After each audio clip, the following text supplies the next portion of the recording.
You saw the title. You saw the thumbnail. And no, this isn't clickbait.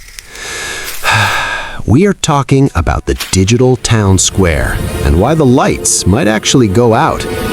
We've all seen the Twitter down trends. We've seen the glitches, the disappearing likes, and the rate limit exceeded warnings. But most people think these are just small hiccups. They aren't. They are cracks in the hull of a massive ship. Today, I'm giving you the hard truth. I'm giving you 10 cold, hard reasons why Twitter, now X, could stop working one day. And if you have money, data, or a brand on that platform, you need to hear this. Let me tell you a story based on true events inside HQ. Let's call him Mark. Mark was a developer on the core infrastructure team for 8 years. He knew the servers like the back of his hand. When the big layoffs happened in late 2022 and 2023, Mark stayed. He wanted to help.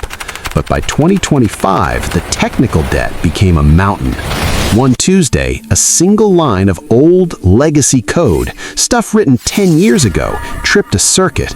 Because the people who knew how to fix that specific system were gone, it took Mark and 2 other guys 48 hours of straight work just to get the site to load again. Mark quit the next week. He realized that the platform wasn't being upgraded. It was being held together by duct tape and prayers. When the duct tape snaps, there might not be anyone left who knows where the roll is kept. This leads us to our first economic theory, technical debt. In simple words, this is the cost of choosing an easy, quick solution now instead of a better approach that takes longer. In our parlance, it's like taking out a high-interest loan on your software. If you don't pay it back by updating and cleaning your code, the interest kills you. Twitter is drowning in technical debt. Reason 2, the network effect. Simply put, a service becomes more valuable when more people use it. But this works in reverse, too. As high-profile users and advertisers leave, the value of being on the site drops. If the cool kids move to Threads or Blue Sky, the reason for the platform to exist starts to vanish. Third, we have fixed costs versus falling revenue. Twitter has massive bills, servers, data centers, and billion-dollar interest payments on the debt used to buy the company. In our parlance, if your rent stays high, but your paycheck from advertisers keeps shrinking, you eventually hit a breaking point. This is the law of diminishing returns. Simply put, you can only cut so many staff and so much cost before the quality of the product drops so low that nobody wants it anymore.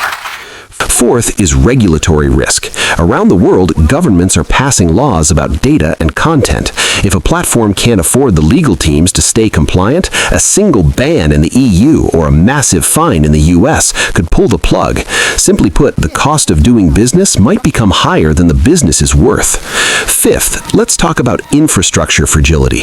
We saw a literal fire at a data center in Oregon in 2025 that knocked out DMs for days. When you slash infrastructure budgets to save money, you lose the redundancy that keeps the site alive during a crisis. I could go on, but you get the point. This isn't just about an app. It's about the fragility of digital assets. If you find this breakdown valuable, you need to subscribe to Greg Invests and hit that bell. Why? Because the digital landscape is shifting faster than ever. We aren't just here to watch the world change. We are here to protect our capital and find the next safe haven before the crowd does. I'm tracking the moves of the big players so you don't have to. The sixth reason is key person dependency. When a company relies too much on 1 or 2 genius figures, and those figures get distracted by rockets or AI, the core product suffers. In simple words, the boss isn't looking at the engine room when the ship is heading for an iceberg. Reason 7 is the dead internet theory.